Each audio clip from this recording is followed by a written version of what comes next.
Rajya Sabha എംപിയായ C Sadanandan മാസ്റ്ററുടെ കാൽ വെട്ടിയെറിഞ്ഞ കേസിൽ ശിക്ഷിക്കപ്പെട്ട് ജയിലിലേക്ക് മടങ്ങിയ CPM ക്രിമിനലുകൾക്ക് യാത്രയയപ്പ് നൽകിയും അതിനെ ന്യായീകരിച്ചും കേരള ജനതയുടെ വിമർശനങ്ങൾ ഏറ്റുവാങ്ങുകയാണ് കെ ശൈലജ അടക്കമുള്ള CPMന്റെ നേതാക്കന്മാർ. ഇപ്പോഴിതാ സംഭവത്തിൽ പ്രതികരിച്ചിരിക്കുകയാണ് നിലവിൽ എംപിയായ സി സദാനന്ദൻ മാസ്റ്റർ തന്നെ. അസത്യങ്ങളും മർദ്ദസത്യങ്ങളും പൊലിപ്പിച്ച് സമൂഹത്തെ തെറ്റിദ്ധരിപ്പിക്കാനുള്ള നീച പ്രവൃത്തി നിർബാധം തുടരുമ്പോൾ നിസ്സംഗത പാലിക്കാനാവുന്നില്ല. ഞാൻ തന്നെയല്ലേ, ഇപ്പോൾ തന്നെയല്ലേ ഇതെല്ലാം പറയേണ്ടത് എന്ന് അദ്ദേഹം ചോദിക്കുന്നു. അദ്ദേഹത്തിന്റെ ആ കുറിപ്പിന്റെ പൂർണ്ണരൂപം ഇങ്ങനെയാണ്: ഇനി ചിലത് പറയാനുണ്ട്. മഹത്വപൂർണവും സമൂഹത്തോട് ഏറെ ഉത്തരവാദിത്വവുമുള്ള ഒരു ചുമതല ഏറ്റെടുക്കാൻ നിയോഗിക്കപ്പെട്ടയാളാണ് ഞാൻ. അതുകൊണ്ട് തന്നെ എന്റെ വാക്കുകളിൽ നേരിയ പിഴവ് പോലും ഉണ്ടാകരുത് എന്ന നിർബന്ധമുണ്ട്. ആ കരുതലോടെ ചിലത് കുറിക്കുകയാണിവിടെ.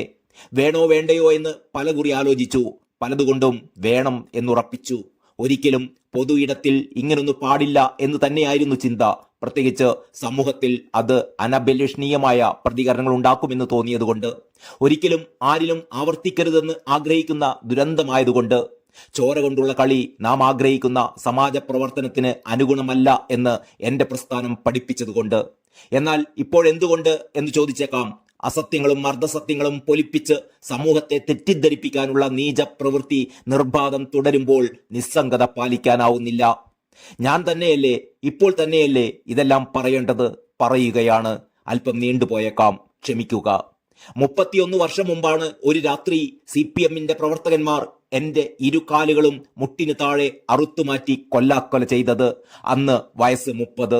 നാട്ടിലുള്ള ഒരു LP സ്കൂളിൽ അധ്യാപകനായിരുന്നു ഞാനന്ന്.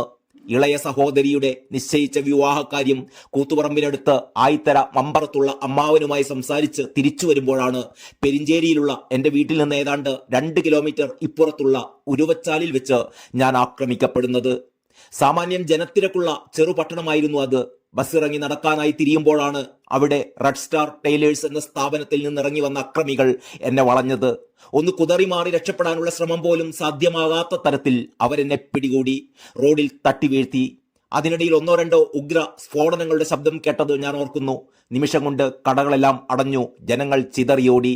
പിന്നെ അവരും ഞാനും മാത്രമായി. അട്ടഹാസങ്ങൾ, അമറലുകൾ, കൂട്ടത്തിൽ ചെറുമർമ്മരങ്ങളും. എന്താണ് സംഭവിക്കുന്നത് എന്ന് എനിക്ക് മനസ്സിലായില്ല. കാലിന് വാളുകൊണ്ടും മഴുകൊണ്ടുമുള്ള ആദ്യ വെട്ടുകളേൽക്കുമ്പോൾ മാത്രം വിവരിക്കാനാവാത്ത കൊടിയ വേദന ഞാൻ അറിഞ്ഞു. പിന്നീട് ആകെ ഒരു മരവിപ്പായിരുന്നു. ശരീരം മുഴുവൻ ഇളകുന്നുണ്ടായിരുന്നു. തലയടക്കം മുഖം റോഡിൽ ബലത്തിൽ അമർത്തിപ്പിടിച്ച അവസ്ഥ. കൈകളും. അല്പം കഴിഞ്ഞ് പരാക്രമികൾ ഓടിപ്പോകുന്ന ശബ്ദം ഞാൻ കേട്ടു. ശരീരം തളരുന്നുണ്ടായിരുന്നു. മെല്ലെ എഴുന്നേൽക്കാൻ ശ്രമിച്ചു. പറ്റാതെ ഞാൻ റോഡിൽ തന്നെ വീണു. എന്നാലും ആയാസപ്പെട്ട് എണീറ്റിരുന്നു. അപ്പോഴാണ് കാണുന്നത് മുട്ടിന് താഴെ ശൂന്യം. നിലവിളിച്ചു പോയി. ചുറ്റിലും ഭീതിയോടെ നോക്കി. ചോരത്തളമല്ലാതെ മറ്റൊന്നും കാണാനില്ല. പിന്നീട് എപ്പോഴോ പോലീസ് വന്നു. അവരോടൊപ്പം എന്റെ കൂട്ടുകാരനും നാട്ടിലെ കോൺഗ്രസ് പ്രവർത്തകനുമായ ബാലകൃഷ്ണനും ഉണ്ടായിരുന്നു. പിന്നീട് ആശുപത്രി കാലം. കോഴിക്കോട് വെള്ളയിലെ മത്സ്യബന്ധന തൊഴിലിൽ ഏർപ്പെട്ട സഹോദരങ്ങളാണ് എനിക്ക് മെഡിക്കൽ കോളേജിൽ രക്തം നൽകാൻ വന്നിരുന്നത്. 3 ദശാബ്ദക്കാലം പിന്നിട്ടപ്പോഴാണ് കുറ്റവാളികൾ ശിക്ഷ ഏറ്റുവാങ്ങിയത്. ഇത് കേസുകളുടെ ചരിത്രത്തിൽ ഒരുപക്ഷെ അപൂർവമായിരിക്കും. മറ്റൊന്നുകൂടിയുണ്ട്. രാജ്യസഭാംഗമായി ഞാൻ നിയോഗിക്കപ്പെടുന്നതും എന്നെ ക്രൂരമായി ആക്രമിച്ചവരുടെ തടവറ പ്രവേശനവും ഒരേ സമയത്ത് സംഭവിച്ചിരിക്കുന്നു. കാലത്തിന്റെ വല്ലാത്തൊരു കുഴമറച്ചിലാണിത്. CPM നേതൃത്വം അനുഭവിക്കുന്ന മനസ്സംഘർഷം ഊഹിക്കാവുന്നതേയുള്ളൂ. അതിന്റെ ബഹിർസ്ഫുരണങ്ങളാണ് ഇപ്പോൾ പടച്ചുണ്ടാക്കുന്ന ആഖ്യാനങ്ങൾ. ജയിലിൽ പോയ കുറ്റവാളികൾ മാന്യരും നിഷ്കളങ്കരും എന്ന് ശൈലജ ടീച്ചർ MLA. സദാനന്ദൻ കണ്ണൂരിലെ കൊലപാതകങ്ങളുടെ ബുദ്ധികേന്ദ്രമെന്ന് കൈരളി TV. സദാനന്ദൻ വിശുദ്ധ മാലാഖയല്ലെന്ന് മീഡിയ 1 ചാനൽ. ക്രിമിനലായ സദാനന്ദൻ MP ആയ വകയിൽ കോടതി കയറേണ്ടി വരുമെന്ന് ദേശാഭിമാനി. കല്ലുവെട്ട് തൊഴിലാളിയായ ജനാർദ്ദനൻ എന്ന CPM പ്രവർത്തകന്റെ ഇരുകാലുകളും തല്ലിയൊടിച്ച ക്രൂരനാണ് RSS നേതാവായ സദാനന്ദൻ എന്ന് P ജയരാജൻ. പെരിഞ്ചേരി എന്ന CPM പാർട്ടി ഗ്രാമത്തിൽ SFI കളിച്ചു വളർന്നയാളാണ് ഈ സദാനന്ദൻ. പ്രീ ഡിഗ്രി വരെ ഈ അസുഖമുണ്ടായിരുന്നു. അതിൽ നിന്ന് മുക്തരാകാൻ 2 വർഷത്തെ ശ്രമം. SFIയിൽ കമ്മ്യൂണിസ്റ്റ് ചിന്തയിൽ മടുപ്പ് തോന്നാൻ കാരണം അവർ വളർത്തിയെടുക്കാൻ ശ്രമിക്കുന്ന ആക്രമണോത്സുക അസഹിഷ്ണുതയും ജനാധിപത്യ വിരുദ്ധതയും തന്നെ. സ്വന്തം അനുഭവത്തിൽ അത് ബോധ്യപ്പെട്ട നിരവധി സംഭവങ്ങളുണ്ട്. ഡിഗ്രി അവസാന വർഷം, അതായത് 1984 അത് അവസാനിച്ചത് സംഘശാഖയിൽ. സംഘത്തിലേക്കെത്താൻ നിമിത്തമായ പല ഘടകങ്ങളുമുണ്ട്. അതൊക്കെ പലപ്പോഴായി പറഞ്ഞിട്ടുള്ളതാണ്. പെരിഞ്ചേരിയിലേക്കും ജനാർദ്ദനിലേക്കും തന്നെ വരാം. കുടുംബം വകയുള്ള കുഴിക്കൽ LP സ്കൂളിലാണ് അധ്യാപന വൃത്തി ആരംഭിച്ചത്.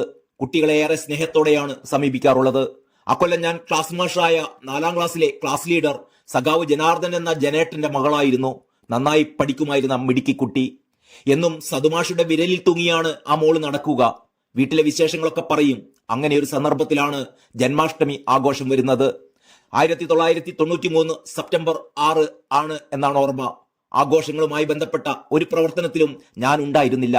കാരണം തൊട്ടു മുമ്പ് 1993 ആഗസ്റ്റ് 18 അച്ഛൻ മരണപ്പെട്ടിരുന്നു. നമ്മുടെ വിശ്വാസമനുസരിച്ച് 40 നാൾ ദീക്ഷയോടെ പ്രാർത്ഥനയുമായി കഴിയേണ്ട കാലം ഞാൻ വീട്ടിലൊതുങ്ങി. ശോഭായാത്രയിൽ മകളെ പങ്കെടുപ്പിക്കണമെന്ന അഭ്യർത്ഥനയുമായി ജനേട്ടന്റെ ഭാര്യ അവളെയും കൂട്ടി അമ്പലത്തിലെത്തി. ഗോകുലം പ്രവർത്തകർ ഒന്ന് സംശയിച്ചു. ആദ്യം നിരുത്സാഹപ്പെടുത്തി. പക്ഷെ ആ അമ്മ മകളെ കൂടെ കൂട്ടാൻ തന്നെ നിർബന്ധിച്ചു. അങ്ങനെ കൂടെ കൂട്ടി. ശോഭായാത്ര കഴിഞ്ഞ് രാത്രി ഏകദേശം 7:30 മണിയോടെ കുട്ടിയെ വീട്ടിലെത്തിച്ചു. അപ്പോഴവിടെ ജനേട്ടനുണ്ടായിരുന്നു. കുട്ടിയുമായി ചെന്ന പ്രവർത്തകനെ കാര്യമായി തന്നെ അദ്ദേഹം സ്വീകരിച്ചു. കണക്കിന് ചീത്ത വിളിച്ചു. കയ്യാങ്കളി വരെ എത്തി കാര്യങ്ങൾ. പ്രവർത്തകൻ തന്ത്രപരമായി അവിടെ നിന്ന് രക്ഷപ്പെടുകയായിരുന്നു. ഇക്കാര്യങ്ങളിലൊന്നും ഞാനില്ല കേട്ടോ. ഒക്കെ പിന്നീടാണ് അറിഞ്ഞത്. ഇപ്പോൾ ജയരാജനും കൂട്ടരും തട്ടിവിടുന്നത് മകളെ ഞാൻ നിർബന്ധിച്ച് ശാഖയിൽ കൊണ്ടുപോയി എന്നും ജനാർദ്ദനൻ അത് പരസ്യമായി ചോദ്യം ചെയ്തുവെന്നും അതിൽ ക്ഷുഭിതനായി ഞാൻ മാടമ്പിത്തരം കാട്ടിയെന്നും ജനാർദ്ദനന്റെ 2 കാലും അടിച്ചൊടിച്ചു എന്നുമൊക്കെയാണ്. കാല് വെട്ടിക്കളഞ്ഞു എന്നുവരെ പറഞ്ഞു നടക്കുന്ന സഖാക്കളുമുണ്ട്.